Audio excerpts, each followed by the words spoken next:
Salamlar, əziz kanalımın izləyiciləri, kanalımın əziz izləyiciləri daha doğrusu. Hər birinizi xoş gördük bugünkü dərsimizdə. Bugün kimləri salamlayacağım? Gəlin keçək birbaşa salamlarıma. Günay Məmmədova, bu daimi izləyicimdir. Onun tez-tez şərhlərini görürəm. İzlədiyin üçün Günay, sənə xüsusi təşəkkürlərimi bildirirəm. Əsma, qızımıza salamlar göndərirəm. Uğur, Səmədli Vəkil, Mayılova Səbinə, Hüseynov Arif balamıza bunların hamısına salamlarımı göndərirəm. Hələ bir maraqlı bir ad var. Ahu Ares. Bilmədim bu necə bir soyaddır. İkisi də birlikdə adımı təşkil edir. Onu anlamadım. Yenə də salamlarımı göndərirəm Ahu qızımıza. Abdullah bəyə salamlarımı göndərirəm. Əliyeva Əsma. Bax bu soyad adı çox uyumlu gördüm mən. Əliyeva Əsma çox rahat gəldi dilimə. Salamlarımı göndərirəm. Təhməzli Turanə, Turan Türk birliyidir. Turan adında oğlan eşitmişdim, yenə deyirəm, Turanə çoxdandır eşitmirəm. Turanəyə də salamlarımı göndərirəm, daimi izləyicimizdir. Səlimə qızımıza salamlarımı göndərirəm. Nur, hər halda Nur qız ismidir. Buradan salamlarımı göndərirəm, Nur gözəl isimdir. Və soyadını bizdən gizləmək istəyən Mələk xanıma salamlarımı göndərirəm. Yusifova Leyla qızımıza, Həsanova Aylin qızımıza salamlar, Bahar qızıma salamlar, Qarayeva Elnarə və Cəfərov Xəyal bəyə salamlarımı göndərirəm. Cəfərov Xəyal bəyə də keçən ildən bəri izləyicimiz olduğunu məlumatım var. Tez-tez görürəm şərhlər bölməsində. Buradan hər birinizə salamlar, içdən gələn, sevinərək göndərdiyim salamlar, sevgilərimi göndərirəm. Hər birinizi çox istəyirəm. Kanalımı var eləyən sizlərsiniz. Sizin kimi daimi izləyicilərimdir, sizin kimi oxuyan şagirdlərdir və sizin mənim kanalımı izlədiyiniz üçün nə qədər mənə sevinç bəxş etdiyinizi söyləmək istəyirəm buradan. Hər birinizə uğurlar arzulayıram. Sizlər mənim üçün nə qədər dəyərlisiniz, özünüz bilirsiniz. Buradan sizlər üçün biraz stikerlər tapmaq istədim. Burada gördüyünüz kimi təşəkkür bildirən bir stikerimiz də var. Hər birinizə təşəkkürümü bildirirəm və sevgilərlə gəlin dərsimizə keçək. Keçək dərsimizin izahına. Çox maraqlı dərsdir bu arada. Uşaqlar dağların necə yarandığını bu dərsimizdə öyrənəcək. Hansı dağlar var, hansı xüsusiyyətlərinə görə dağlar fərqlənirlər. Bugünkü dərsimizi sonuna qədər izləsəniz bu haqda məlumatınız olacaq. Deməli, dağların necə yarandığını bilirikmi? Dağlar yer səthinin əsas relyef formalarından biridir. En azından hər birimiz dağlarla tanışıq, dağın nə olduğunu bilirik. Sadəcə biraz elmi cəhətdən təriflərini öyrənəcəyik. Həqiqətən nədən yaranıb, nə deyilir və yaxud da hansı hissələrdən ibarətdir. Bunları sadəcə elmi şəkildə, tam dəqiqliyi ilə bugünkü dərsimizdə öyrənəcək. Onlar ətraf ərazilərdən hündürlüyünə görə kəskin şəkildə seçilir. Dağlarda olarkən dağ silsilələri, dağarası çökəkliklər, başı qarlı və buzlaqla örtülü hündür zirvələr, dərin çay dərələri, gözlə görünən və görünməyən tektonik çatlar, yamyaşıl meşə və çəmənlərdən ibarət əsrarəngiz mənzərənin şahidi oluruq. Biz hələ ki dağların necə yarandığını demirik. Burada bu hissədə sadəcə dağlar hansı hissələrdən ibarətdir, biz dağa gedərkən hansı hissələrlə tanış oluruq, bunlardan danışırıq. Tektonik çatdakı bildiyimiz kimi tektonik proseslər nəticəsində zəlzələ, vulkan nəticəsində yaranan bir çatdı, toqquşmadan, ayrılmadan danışmışdıq. Məhz bu rəngarəng mənzərə ilə dağlar insanları özünə cəlb edir. İstər yay olsun, istər qış olsun, biz hər zaman dağa getməyi həsrətlə gözləyirik və çox istəyirik. Mənə elə gəlir ki, bir çox insanlar belədir. Bəziləri var ki, dənizi sevir, düzənlik sevir, dağ sevmir, soyuq sevmir. Mən də soyuq sevən deyiləm, ancaq dağlara vurğunam. Dağlara mən deyə bilmərəm ki, ilin istənilən vaxtında dağ olsun gedərəm. Dağın hissələrinə baxaq uşaqlar, zirvələr, yamac, ətək, nədir bunlar haqqında danışacağıq. Zirvə dağın ən hündür hissələridir gördüyünüz kimi. Məsələn, B və ya A hissəsi olacaq zirvə. Ətək isə dağın ən aşağı hissəsidir, yəni ən alçaqda duran hissəsidir. Bax, bura ətəkdir. Dağın ən aşağı hissəsi ətəkdir. Zirvə ilə ətək arasındakı hissəyə, bax bu hissəyə deyiləcək uşaqlar yamac. Bu orta hissədə olacaq dağın yamacı. Daha sonra dağın və təpənin elementləri. Təpə soldakı təpədir, biraz bax bu aşağıda C nöqtəsi. Balacadır deyə buranı təpə adlandırırıq. Çünki burada elementlərini saya bilməliyik. Məsələn, zirvəsi var, yamacı var, ətəyi var deyə bilməliyik. Çünki hündürlüyü çox balacadır. Dağ müxtəlif hissələrdən ibarətdir. Dağın zirvəsi, yamacı və ətəyi onun əsas elementləri sayılır, bayaqları saydıq. Qabarıq relyef forması olan təpə də dağla eyni elementlərə malikdir. Lakin onun hündürlüyü dağlardan az olur. C təpəsindən söhbət gedir. Öz aləmində zirvəsi yamacı ətəyi ola bilər, ancaq dağ deyil. Bu sadəcə olaraq dağın bir parçasıdır, bir hissəsidir. Şiş uclu dağ zirvələr pik adlanır uşaqlar. Bax, ən hündür hissəsi dağlar görürsünüz ki, belə sıldırım qayalar var. Ən belə yuxarıda dayanan pik uclu, şiş uclu zirvələrə pik deyilir. Bax, bu şiş uclu zirvələr. Mən qələmimi götürənə qədər video qutaracağım. Onlar deməli pik adlanır. Gəlmədi qələmim. Dağ zirvələrində və yamaclarında çökək ərazilərə aşırımlar deyilir. Onların vasitəsilə dağın bir yamacından digərinə keçmək nisbətən asan olur. Yəni, keçid üçün əlverişli olan hissəyə yamac deyilir uşaqlar. Dağ müxtəlif hissələrdən ibarətdir. Dedikmi bunları? Yamac dedimi, daha doğrusu aşırım deyilir. Belə ərazilərə, yəni keçid üçün əlverişli hissələrə aşırımlar deyilir. Dağın hissələrinə tanış olduq zirvəsi yamacı ətəyi oldu. Aşırım nədir? Yamaclarda, çökək ərazilərdə aşırımlardır. Onlar keçid üçün əlverişlidir. Nisbətən oradan keçmək daha asan olur. Dağlardan çəkilən yollar əsasən aşırımlardan keçir. Görün nə gözəl mənzərədir. Bunun izahını verəcəyik. Hələ də dağların sırf nədən yarandığı ilə tanış olmamışıq. Düşünməyin ki, bu da dərsin adı ilə özü fərqlidir. Dərsin izahını növbəti səhifələrdə izah verəcək uşaqlar. Dağlar müxtəlif xüsusiyyətlərə görə bir-birindən fərqlənir. Bu əlamətlərdən biri onların hündürlüyüdür. Dağların ətəyi və zirvəsi arasındakı hündürlük fərqi 200 metrdən, okean və ya dəniz səviyyəsindən, yəni uşaqlar, okean dəniz səviyyəsi 0 metrdən ölçülür. Onun hündürlüyü isə 500 metrdən çox olur. Yəni, hündürlük 500 metrdən çox olmalıdır ki, buna dağ adlandıraq. Hündürlüyünə görə dağlar 3 qrupa bölünür. Alçaq, orta və hündür dağlar. Solda göstərilən dağ Mont Blanc dağıdır, hündür dağdır. Mont Blanc bu arada Alp dağlarının ən hündür zirvəsidir uşaqlar. 2500 metrdən böyükdür. Ümumi hündürlüyü, yəni hündür dağların hündürlüyündən söhbət gedir 2500-də yuxarı. Narodnaya 1000-2500 metr arası orta hündürlüklü dağdır və Narodnaya Ural dağlarının ən hündür zirvəsidir. Göyəzən dağda Azərbaycanda bilirik ki, Kiçik Qafqazda yerləşir. Alçaq dağ hesab olunur. 500-1000 metr arası alçaq dağlardır. Göyəzən 858 metr hündürlüyə malik bir dağdır. Yenə də öz dağımız. Deməli, hündürlüyünə görə dağları belə təsnif etdik. Hündür dağlar, orta hündürlüklü dağlar və alçaq dağlar. Hündür dağlar oldu 2500-dən yuxarı. Orta hündürlüklü dağlar 1000-2500 arası və alçaq dağlar 500-1000 arasında hündürlüyü təşkil edir. Bunlara aid də nümunələr göstərdi. Mont Blanc, haranın oldu Mont Blanc, Alp dağlarının hündür zirvəsi 4807 metr, 9 metr, daha doğrusu bugün mənəsi olubdur. Narodnaya, mənim qələmim işləmir, ona görə biraz narahat qaldım. Narodnaya 1894 metr, Göyəzən dağı isə 858 metr hündürlüyə malikdir. Tapşırıqları izah edəcək. Dağlar müxtəlif səbəblərdən yaranır. Gələk izah etmə bölməsinə. Mənşəyinə görə dağlar tektonik və vulkanik dağlara bölünür. Yəni, tektonik proseslər nəticəsində də yarana bilər, vulkanik proseslər nəticəsində də dağlar əmələ gələ bilər. Tektonik dağlar bir xətt boyunca sıra şəklində yerləşərək dağ silsilələrini yaradır. Silsilələr isə birləşərək dağ sistemlərini yaradır. Yəni, daha böyük bir relyef vahidi olan dağ sistemlərini yaradır. Tektonik dağlar çoxu litosfer tavalarının sərhəd zonasında yerləşir. Bu dağlar tavalarının toqquşması nəticəsində yaranır və qırışıq dağlar adlanır. Bayaq dərsin əvvəlində də dedik ki, deməli, dağlar tektonik çatlar deyəndə, tektonik proseslər deyəndə, yəni tavalarının toqquşmasına danışırıq və bu dağlar tavalarının toqquşmasında yaranır, qırışıq dağlar adlanır. Tektonik dağlar litosfer tavalarının sərhədindən kənarda da yerləşə bilər. Belə dağlar hündürlüyü az, seysmikliyi isə zəif olur. Seysmiklik, yəni zəlzələ vulkan olma ehtimalı az olur, o deməkdir. Bu tektonik dağın şəklidir. Bayaqlarda danışdıq, bu piki yəqin ki, hər birimiz gördük. Bayaqdan ağlıma gəlmir, belə edeyim bax. Bu ən hündür zirvə, ucu şiş zirvələr, onlar pik adlanır uşaqlar. Vulkanik dağlar silsilə yaratmır. Sadəcə bir vulkanın püskürməsinə yaranır da. Ona görə də vulkanik dağlar silsilə yarada bilmir. Hansısa tavalarının toqquşması zonasında yerləşmir. Yəni, sırf onların toqquşmasından yaranmır. Onlar təbiətdə tək dağ kimi rast gəlinir. Bu dağlar əsasən konusvari görünüşə malik olur. Yəqin ki, hər birimiz konusu xatırlayırıq da, riyaziyyat fənnindən ən azından bu fiquru bilirik. Bu hissədə konusvari formada olur. Vulkanik dağlar, vulkanlar həm okeanların sahillərində, həm də onların mərkəz hissəsində yayılmışdır.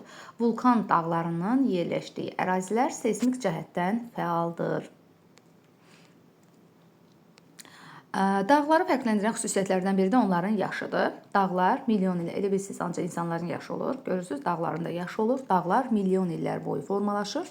Yaşı təqribən 50-60 milyon il olan dağlar cavan, 200-300 milyon il olan dağlar isə qədim dağlar sayılır.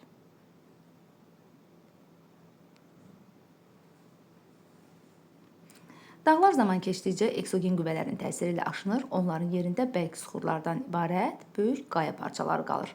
Belə relyef formalarına şahid dağlar deyilir. Bu dağlar cəlbedici görünüşə malik olur. Onlara əsasən hündürlüyü çox olan düzənlik ərazilərdə rast gəlinir. Köhnə 9-cu sinifin kitablarında şahid dağları, yəni ilk dəfə orada yazılırdı. Bu dağlar haqqında artıq siz 7-ci sinifdə keçirsiniz. Bunun üçün çox şanslısınız. Dağlar deməli zaman keçdikcə nə edir? Eksogen qüvvə, yəni xarici proseslərin təsiri ilə aşınır, küləyin, suyun təsiri ilə aşınır uşaqlar və yerində bərk süxurlardan ibarət böyük qaya parçaları qalır. Yəni qədimləşir, dağlar qədim olur. Qədim olduğu üçün müəyyən zamandan sonra söhbət gedir təbii ki.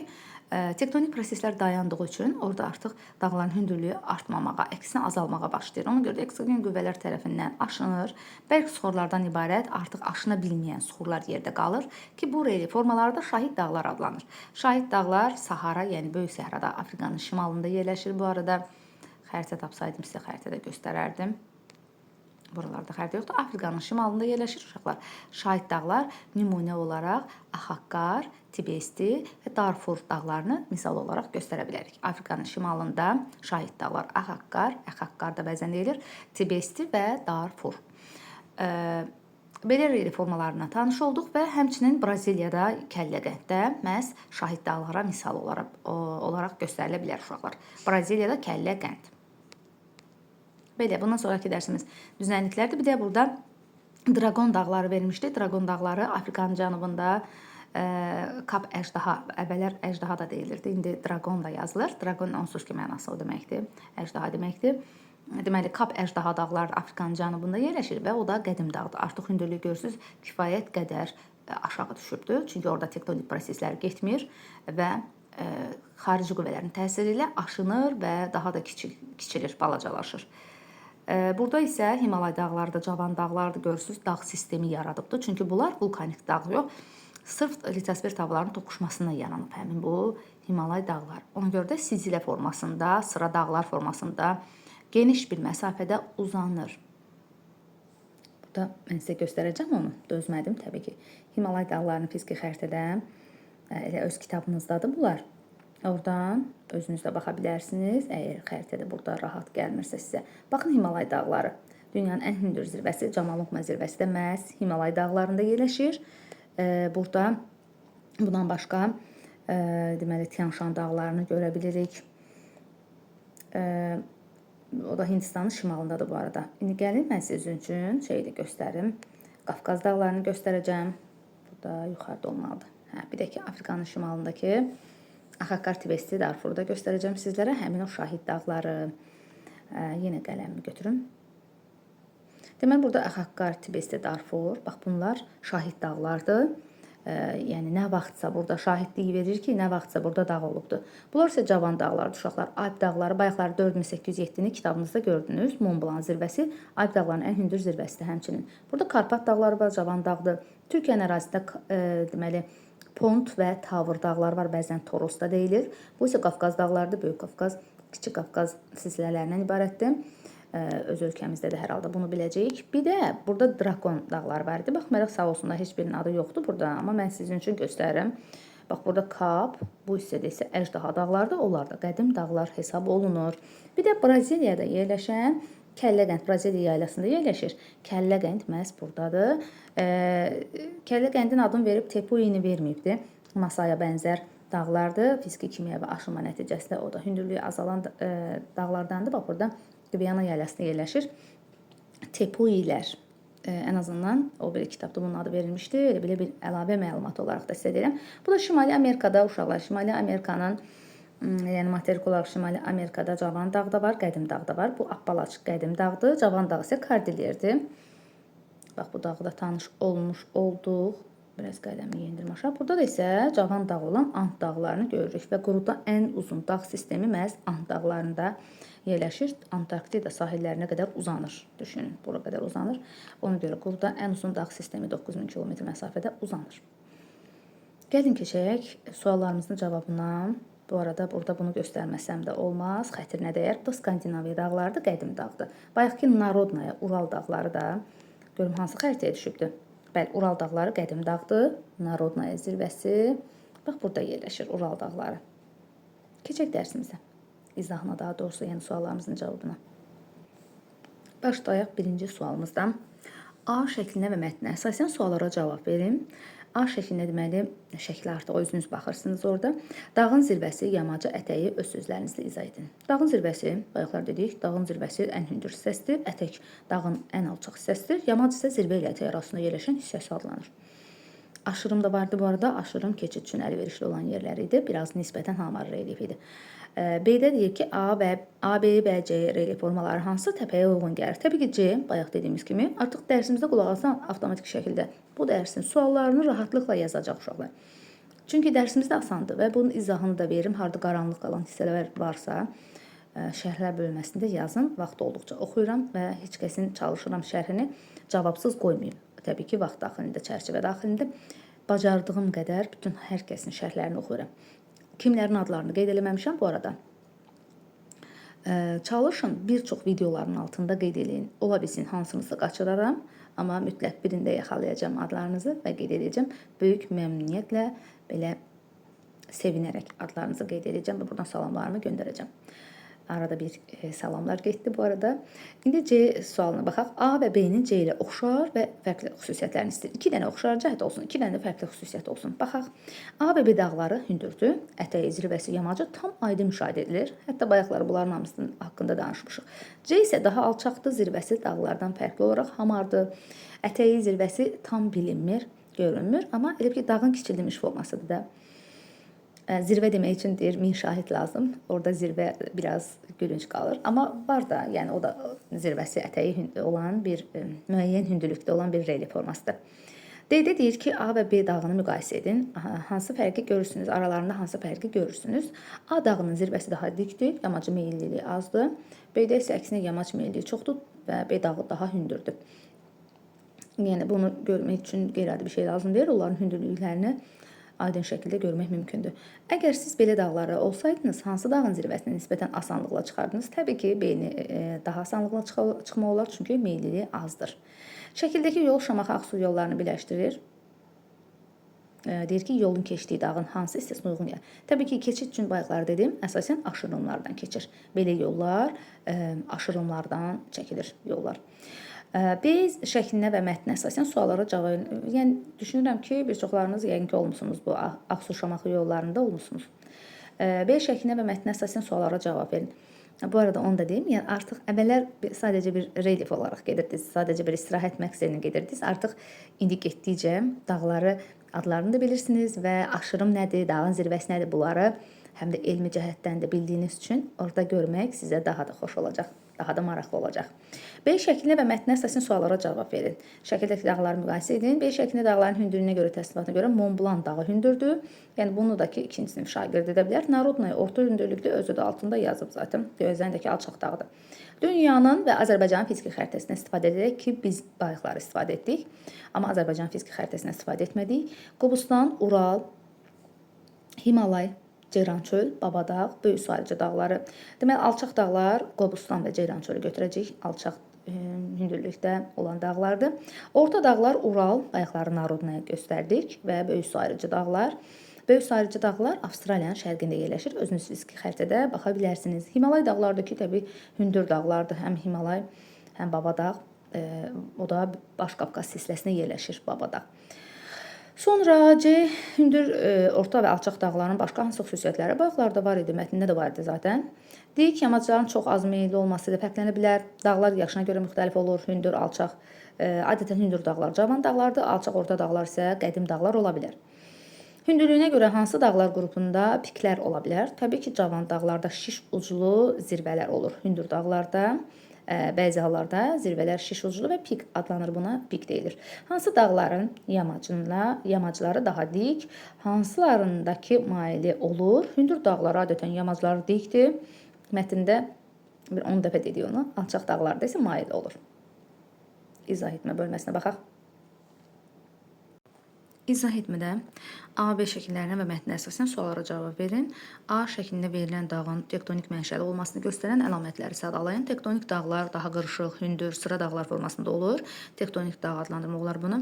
B şəklində verilən dağın vulkan mənşəli olmasını, B-dəki dağın konusvari zirvə hissəsində kraterin olması, krater yəni vulkanın çıxdığı hissədir və qazların kraterdən səthə çıxması vulkanik dağ olduğundan xəbər verir. İndi bu birinci suala baxın, bir də axırıncı suala baxın. Yəni daha doğrusu burada D variantında Eyler-Venn diaqramı. Artıq bunu özünüz yazacaqsınız. Mən biraz qısa formada yazmışam. Bax bu sualın cavabı elə həmin birinci sualda yerləşir zaten. Vulkanik dağda dedik və C-də dünyanın fiziki xəritəsindən istifadə edərək tektonik və vulkanik dağları nümunə gətirin. Böyük Qafqaz, An, Kartler, Himalay, Atlas dağları tektonik dağlardır. Manuakya ən hündür vulkan, daha doğrusu ən hündür vulkan əslində quruda ən hündür vulkan yerləşir. Lüləlyako Ant dağlarında yerləşir. Ən hündür sönmüş vulkan da orada yerləşir. Çimborazo dağıdır. Bu da suda, yəni hava adalarına Manuakya dağıdır. Mütləq hündürlüyünə görə ən hündür dağdır. Deməli, Ruiz, Vezuvi, Kilimanjaro və sair vulkanik dağlardır. Eyler-Venn diaqramına əsasən vulkanik və tektonik dağların xüsusiyyətlərini müqayisə edin. Vulkanik dağlar, vulkanik dağ vulkan püskürmələrindən yaranır və tək şəklində konus formada olur, yəni sıra dağ şəklində olmur, amma tektonik dağlar sıra və ya silsilə şəklində olur. C və D şəkillərinə həmin sualı bax burada qeyd olunduğu kimi yaza bilərsiniz. Vulkanik dağlar konus formasında olur, zirvə hissəsində krater var, qazlar çıxır. Vulkanik dağ olduğunu xəbər verir, amma qırışıq dağlar, tektonik dağlar qırışıq formada olur, hündür və sıra formasında, sıra dağlar formasında olur. O sözləri yaza bilərsiniz. İkinci sualda artıq C, D şəkillərinə mətnə əsasən cavan və qədim dağları müqayisə edeyim. Alçaq dağlar 1-4, ortada 2-6, hündür dağlar isə 3-5 formalı olur. Hər birinizə uğurlar arzulayıram. Biraz tələsik şəkildə videolarımı çəkirəm. İnanıram ki, izah edə bilirəm. Hər birinizə uğurlar. Gələn dərsimizdə görüşmək ümidi ilə adlarınızı yazmağı və kanalımıza abunə olmağı, izləməyi unutmayın. Hər halda bu sizin üçün xeyirdir, ziyan deyil. Yəni itirəcəyiniz heç bir şey olmayacaq bu kanalı izləməklə. Dərslərimizi müntəzəm şəkildə izləməklə heç bir mənfi bir şey qazanmayacaqsınız. Əksinə irəli gedəcəksiniz və sizlərdən gələn şərhləri oxuduqca, sizin irəliləyişlərinizi gördükcə mən yəni haralara qalxıram. Çox fəxr edirəm sizlə və qürur hissi duyuram ki, mənim belə ağıllı şagirdlərim var, oxuyan şagirdlərim var. Uğurlar, sağ olun.